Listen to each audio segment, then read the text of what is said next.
আচ্ছা হেলাল ভাই ক তোর কিন্তু ভাই ইদানিং কিন্তু একটু বাজে স্বভাব শুনতেছি। যেমন যেমন মনে হয় যে তুই মনে হয় যে এই আমার এই গ্রামে আশেপাশে যদি কোনো জায়গা ব্যাপার বিদে নয় হ্যাঁ। তোর তো দাওয়াত লাগে না ভাই, তুই তো যাই সমানে বিনা কেমন দাঁত লাগবে কিসের লেগে কে দাওয়াত লাগবি না মানে তুই বিনা দাওয়াতে খাওয়া বুঝিস? সে দাঁত লাগবে আমার এই অনেক মানুষের যে বিয়ে বাড়ির দাওয়াত দেয় মনে করে যে কিছু না কিছু গিফট টিপ নিয়ে যায়।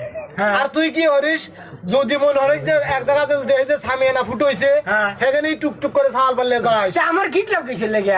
আমি 10,000 টাকা জিনিস 6,000 টাকা দিতেছি বুঝাই আমার 4,000 ছেড়ে দিতেছি। সারে হচ্ছে হ্যাঁ। দিতে চাও ওই যে হ্যাঁ। দাওয়াত যে দেয় হ্যাঁ। মরা বাড়ির খাওয়া গুলো আরো হ্যাঁ ওই যে মোল্লা খাওয়ার আগেই উপস্থিত দাওয়াত দিয়ে দেয়। ও মোল্লা যে যে ডাহি ভরে কাল মানে তুমি কি নেও? হ্যাঁ আমি ওই যে জিনিসপাতি দিয়ে আসি। ও জিনিসপাতি দিয়ে মরা বাড়ি খাবে না হ্যাঁ মরিয়া দেখো তুই মরে দিস। হ্যাঁ আমি দেখছি তুই কি তোকে দাওয়াত দেয়?